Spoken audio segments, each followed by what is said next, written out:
He knows what these guys are as opposed to, let's say, a Pontius Pilate. He's very, very technical, and he's very, very correct and very accurate. And we'll get into that in much more detail very soon in the intertestamental period class. Let's come to our hypothesis then. Our hypothesis, the Vermont belief. These seem just to be fables and myths that I've given you before. And we're not going with the Christian option that the Christians, being established in Antioch, being missionary-minded as they were, gave us our first translation of the Old Testament into Syriac, into Old Syriac versions or translations. We're going back to the Jewish option. According to the writings of Josephus, Antiquities 22:1, 20, and then 2, and then 1, which I'm going to read here in a moment. We know that by the middle of the 1st century A.D., there was a strong Jewish community in northeastern Syria. 2 specific cities, Edessa and Arbela. Probably you've not heard of those before, so you will be able to learn some new geography tonight.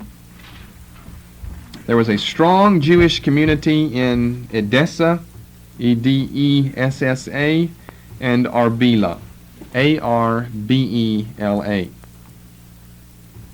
This is by, let's say by the ascension of Christ. Probably we have this, but to be more safe, we'll say around AD 40, AD 50.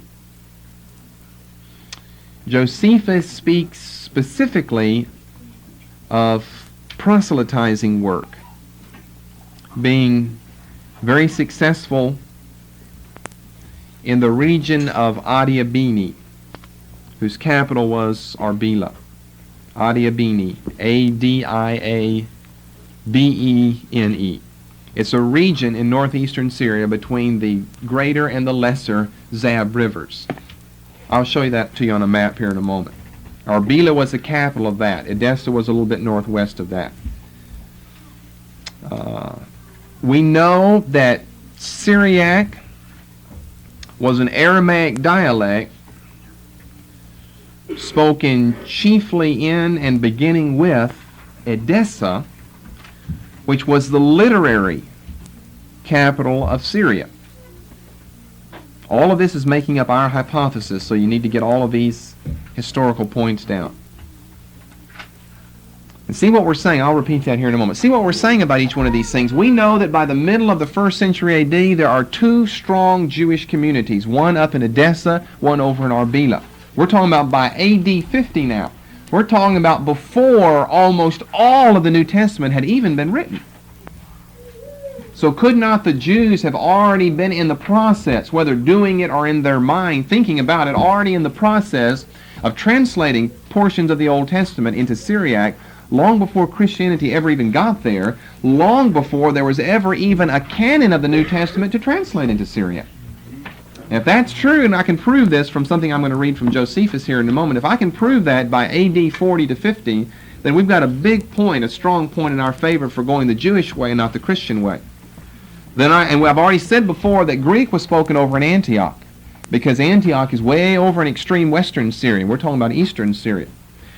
Secondly, I said we know that Syriac was an Aramaic dialect. Aramaic was a general term for the language, and Syriac was just a dialect of that spoken in northeastern Syria,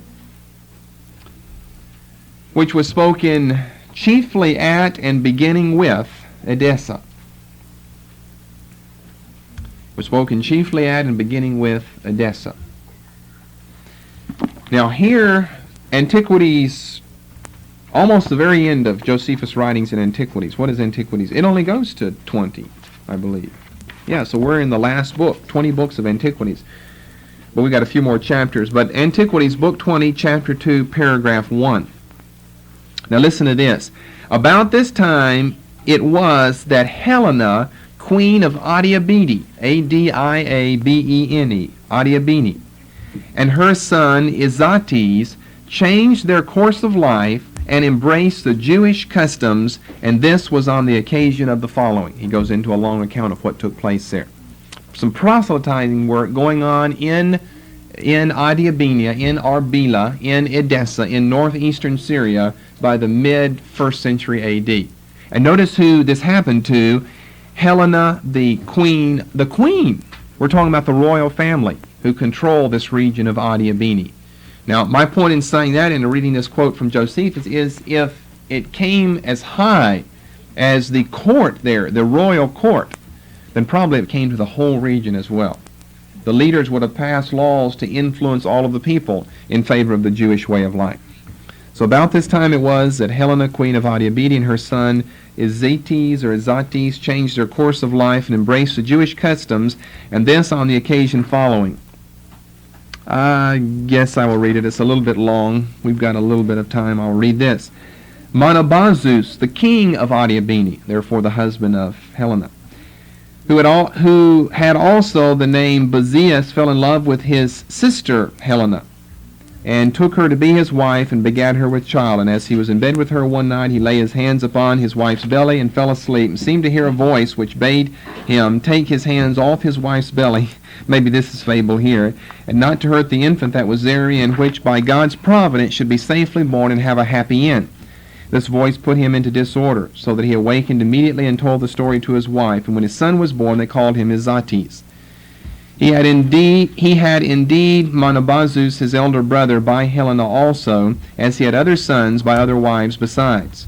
Yet did he openly place all his affections on his only begotten son, Izates, which was the origin of that envy which his other brethren by the same father bare to him. I don't see this is going into too much detail about that. I'm not going to read any more. The first sentence is about all we need, that Helena, the queen of Adiabene, changed her course of life and embraced the Jewish customs. And we know that this is in Arbela, since Arbela was the capital of Adiabene, and therefore the royal court and palace would probably be here. Let me put up a map and show you what I'm talking about and where we're talking about. I'm going to zero in first of all, and then I'm going to go to something a little broader in scope than this.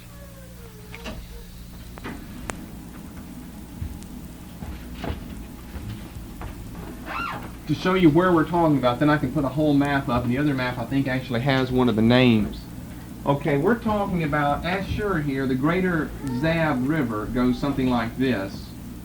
The lesser Zab River, something like this.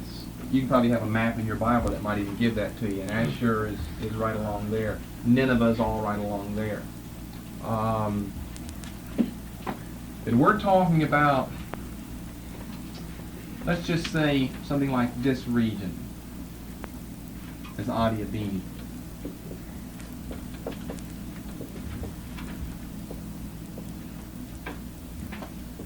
With its capital, Arbela, located somewhere right there. And then we're going to be talking about Edessa, which is right here.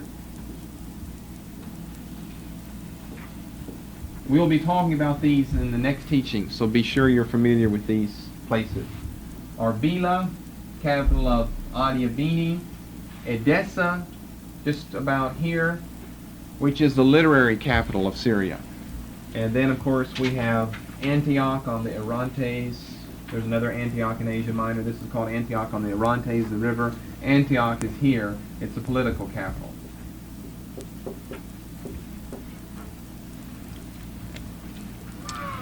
Okay, let's go to something with more territory involved.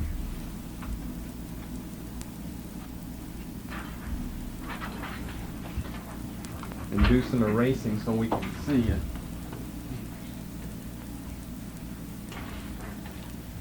Here's Edessa right here. See, I just had it blown up on this map so you can see. Here's Edessa. Well, they don't have the other one. Here's probably the greater Zab River right here, the lesser Zab right here, and right about there would be Arbela then. So that's the territory that I'm talking about.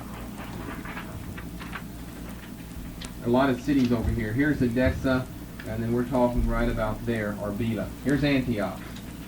Here's Jerusalem. So I had just this area right here blown up on the other map.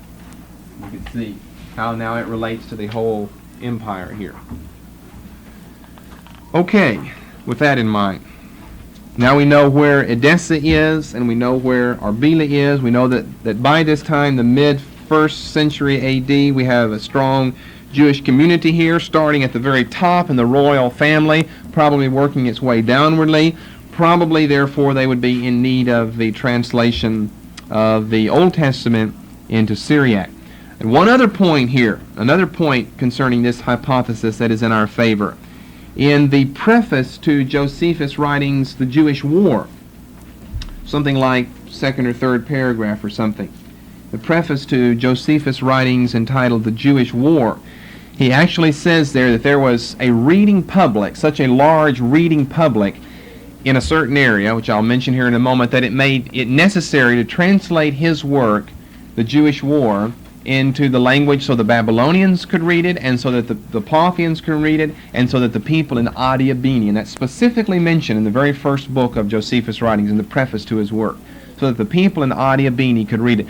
Why would people in Adiabene be reading the writings of some apostate Jewish historian named Flavius Josephus, unless they were converted to the Jewish way of life?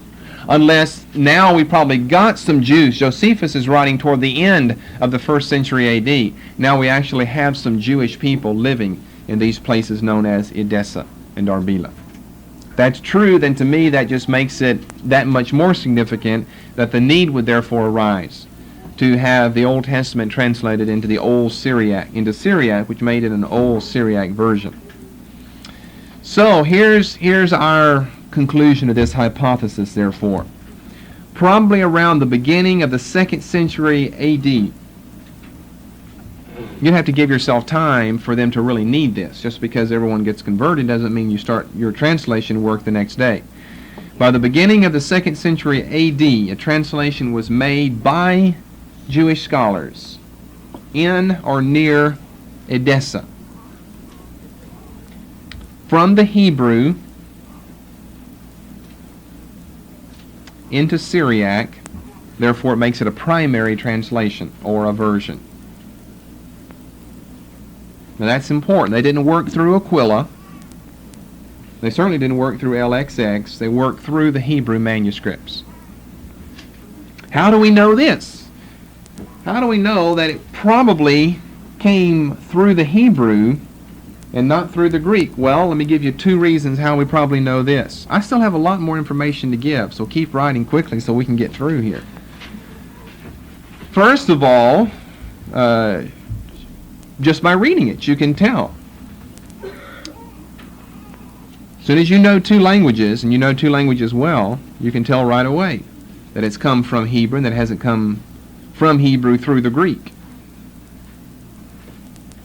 And secondly, we know that it came from Hebrew because it reads very much like a Targum.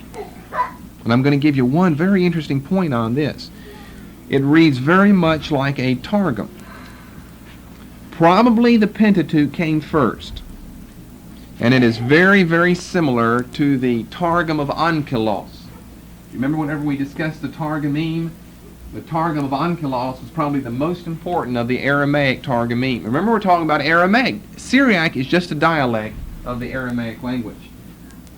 We're talking about the Targum of Onkelos that we have from about AD 5th century. That was of the Pentateuch. That was very literal. That's very good. And that's very, very important.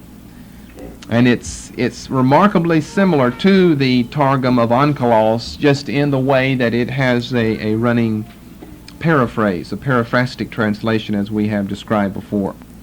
Let me give you one good example of how it was influenced by the Aramaic Targumim, which were current, of course, at that time. If you will put your finger in 2 places, Psalm 68, and I believe it's verse 18, and Ephesians chapter 4 and verse 8.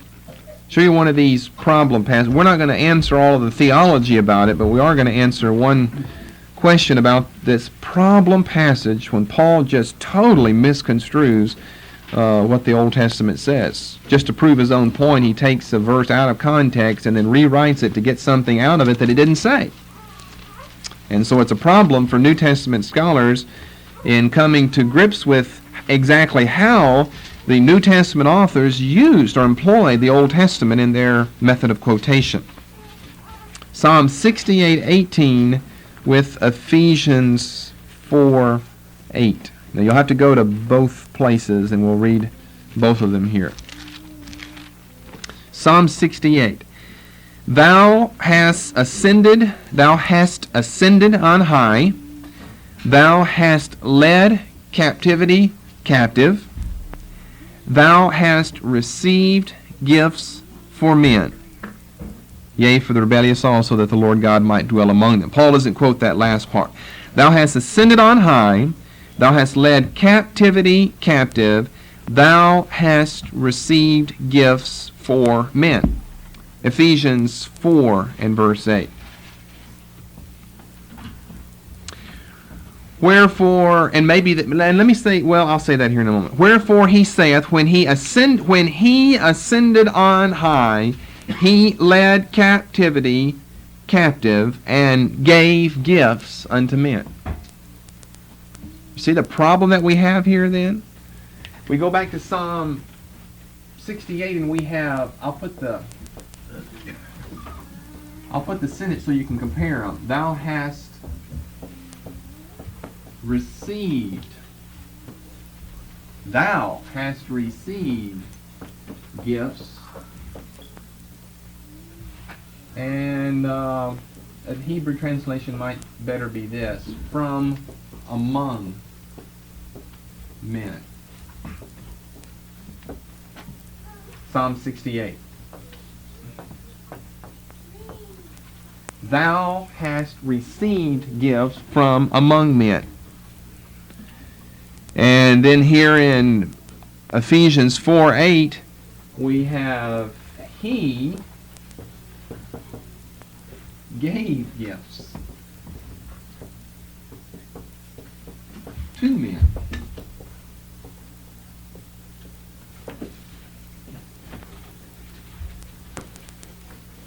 You see the problem that we have here then in Paul's quotation from the Old Testament? I mean, we have a change from thou to he, which is just a change of person, a change from second person singular to third person singular. That's, I don't guess, really a major thing. But thou hast received gifts from among men. You received them to the fact that you gave them. That's not what he said back there in Psalm 68. It said you have received gifts. In other words, men gave you gifts. We could paraphrase it. Men gave you gifts. You have received gifts from among men, like the sacrifices or gifts that the men would offer to God in the Old Testament economy. You received gifts that were given by men. Now Paul quotes this in Ephesians 4:8. Says he ascended up on high. As always, he moves it to third person singular instead of second person singular. He ascended on high. He led captivity captive, and he, it's understood, received, he gave gifts unto men. So it's a big problem for New Testament scholarship to understand how the apostles, the New Testament authors and writers, had the liberty to change things like this. Because, I mean, that profoundly influences our theology then. That means I can look at a passage that says that healing stopped for the first century, and I can say it didn't stop with the first century. No, healing stopped with the first century, and then I would just change, just like I could change from received to gave. Healing did not stop. It did stop, it did not stop. That would give us the right almost, it would seem like, just to open the Bible and change things in. And that was not what was originally said there. So, very interesting. The Old Testament there, that's based on the Masoretic text, and guess what? The LXX is the same thing. Our two best texts to go by for the Old Testament, the Masoretic and the LXX. They both give it to us as we have it in the AV or the KJV. Thou hast received gifts from among men. However, the Aramaic Targum on the Psalms reads as follows. Copy this down. The Aramaic Targum on the Psalms. Remember what a Targum is? It's a paraphrastic translation. It's a paraphrase. Reads as follows. Thou hast ascended to the firmament. Thou hast ascended to the firmament. Prophet Moses. P-H-E-T, not I-T, prophet. prophet Moses. Thou hast ascended to the firmament, prophet Moses.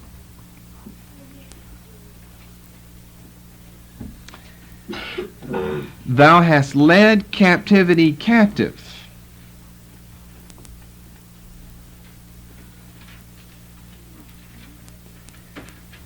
Thou hast taught the words of the law. So each one of these additions here is part of, that's what makes it a targum then. It's a paraphrase. You kind of add in words to explain it. Thou hast ascended to the firmament, prophet Moses. Thou hast led captivity captive. Thou hast taught the words of the law. Thou hast given gifts to men.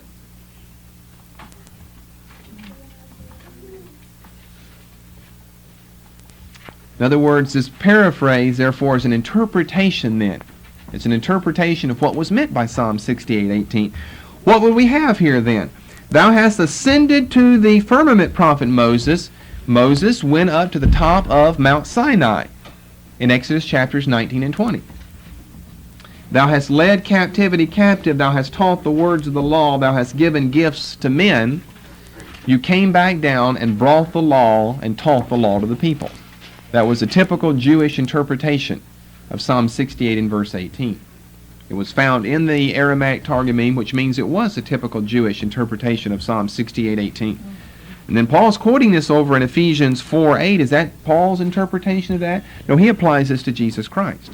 He sees it as a messianic promise or prediction or prophecy, a messianic prophecy in Psalm 68:18, not a historical allusion to the prophet Moses and his ascent on Mount Sinai and descent to give the law to the people.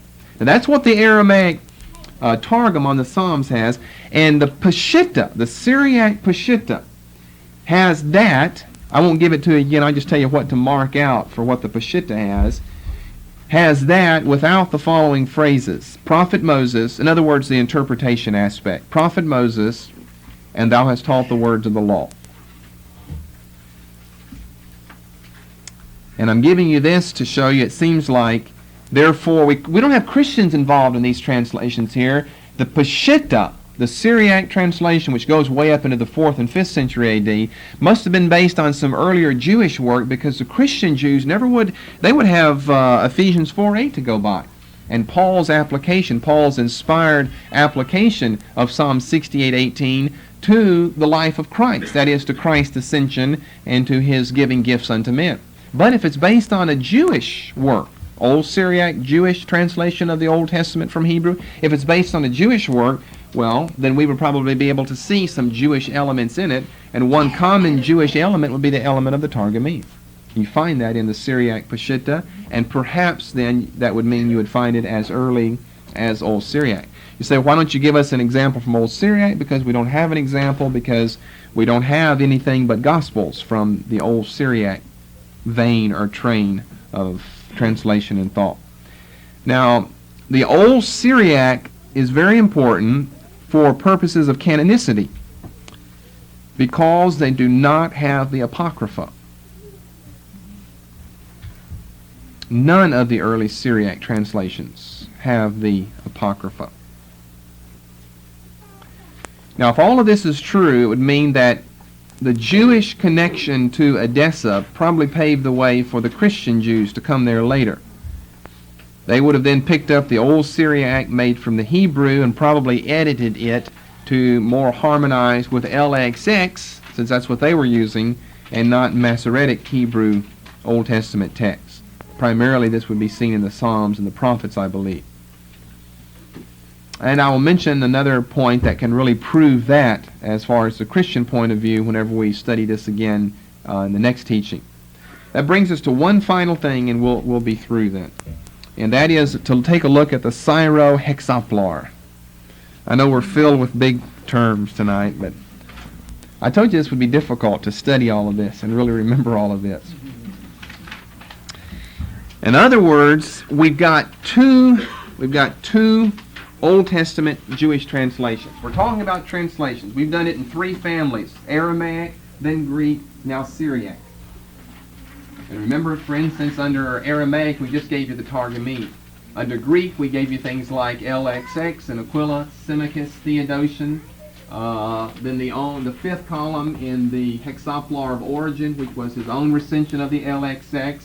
Then Lucian, and then Hesychius. We gave you all of that under Greek. Those were the different, in other words, those were the different Greek translations of the Hebrew Old Testament. Now we're talking about different Syriac translations of the Bible.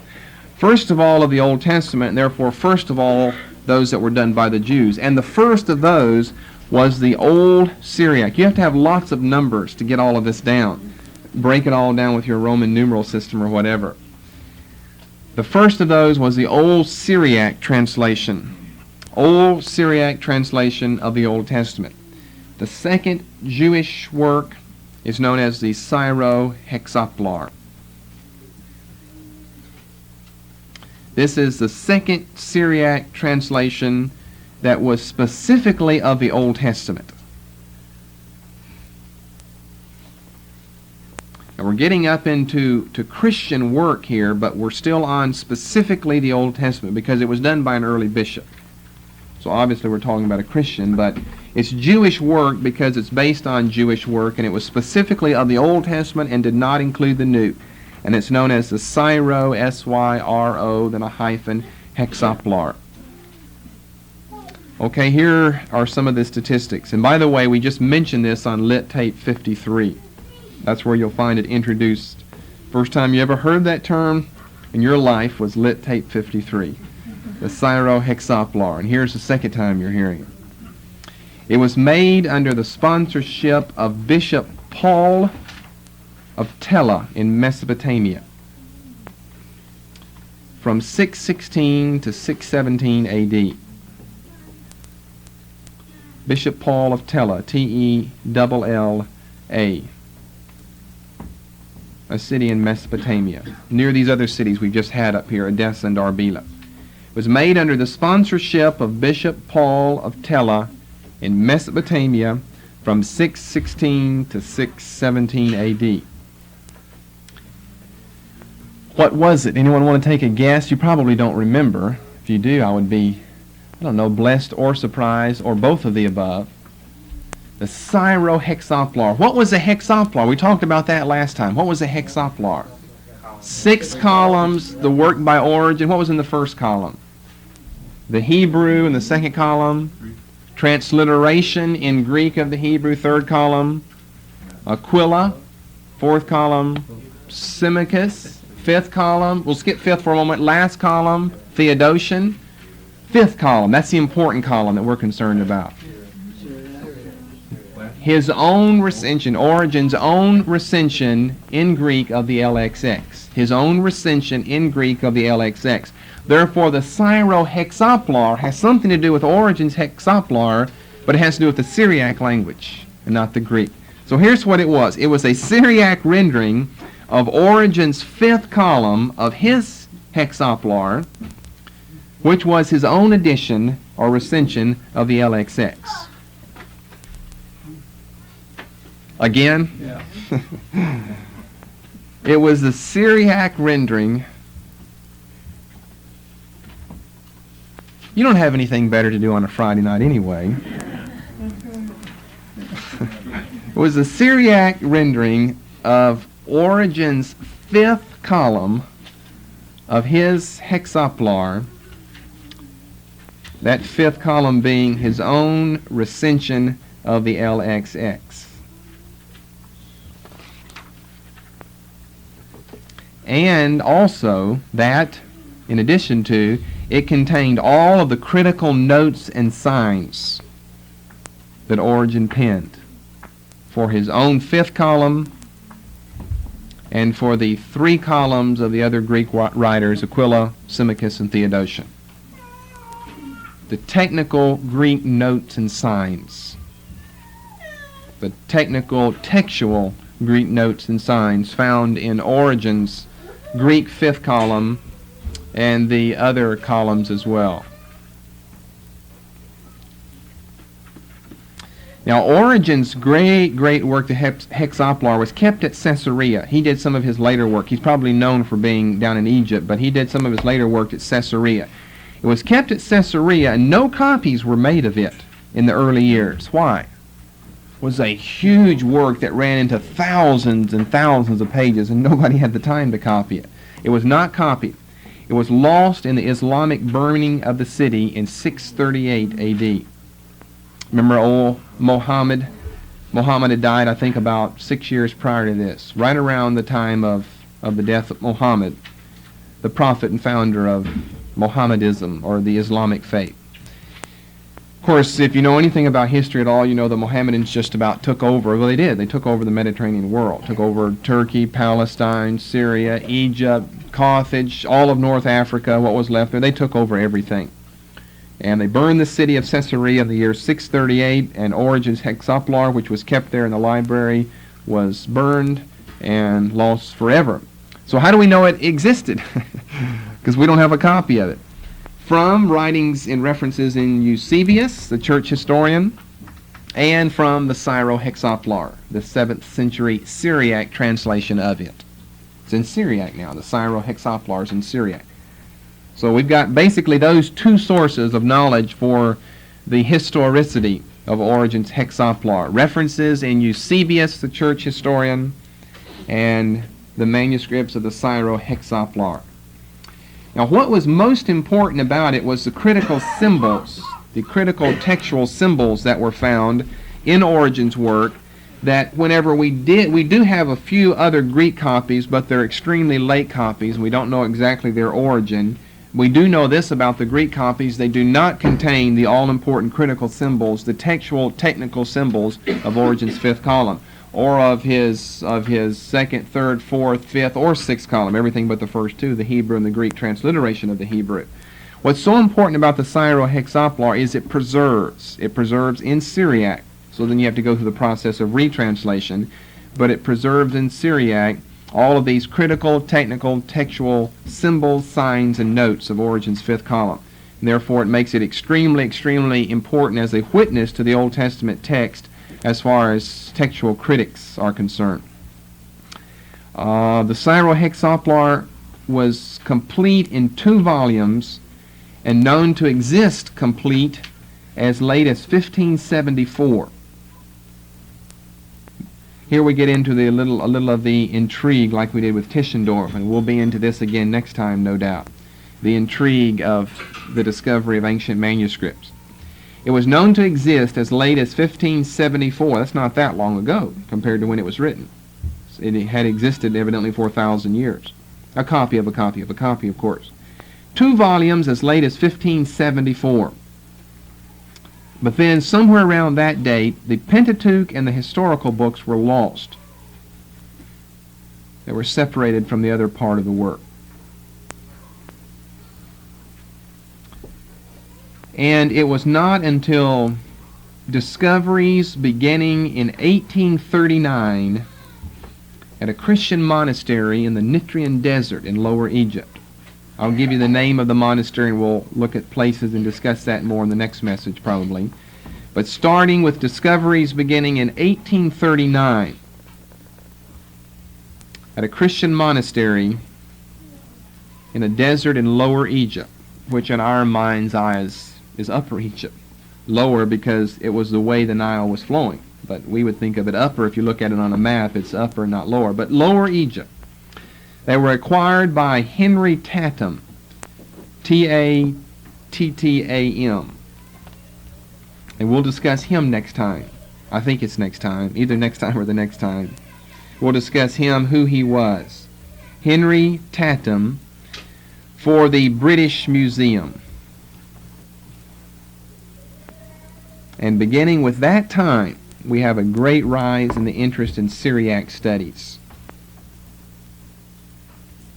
That's what brought about the heightened interest in Syriac studies. Why, I know some things because I can read some books because someone was capable of writing some books on Syriac studies because no one really had been interested in Syriac studies prior to that.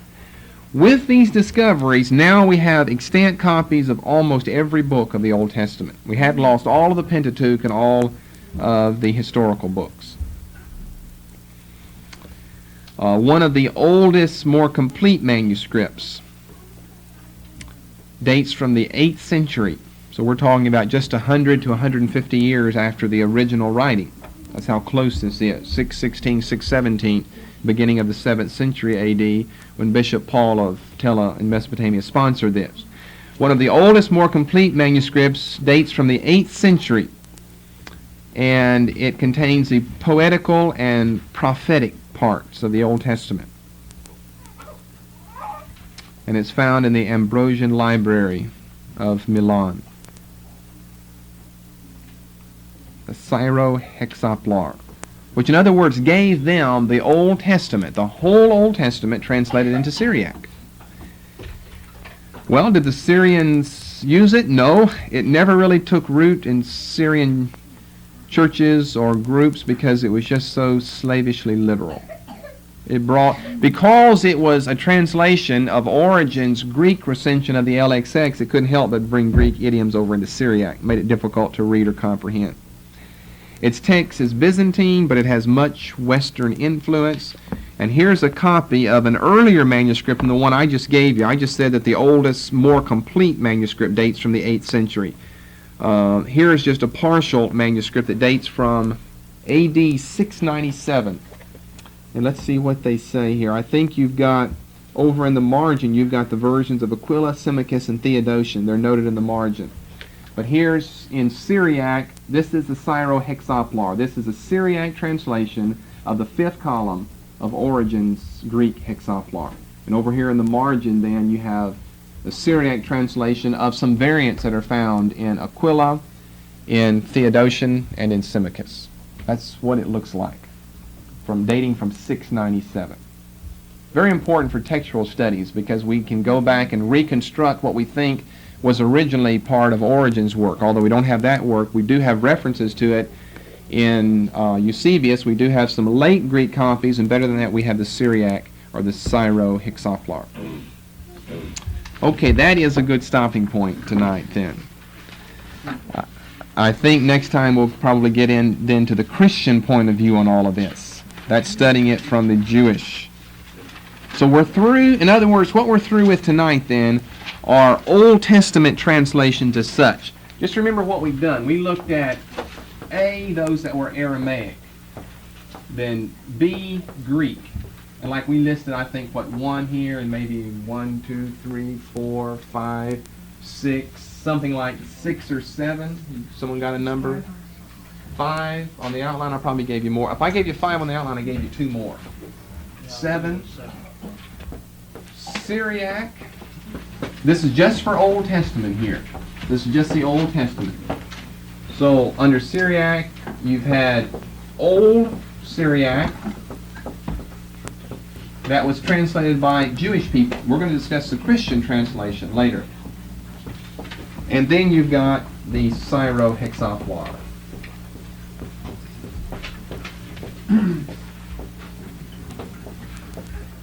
That's what we've done then. We've looked at Aramaic translations of the Old Testament, Greek translations, those being 7 in number of the Old Testament, Syriac translations of the Old Testament, those being 2 in number, Old Syriac and Syro-Hexaplar.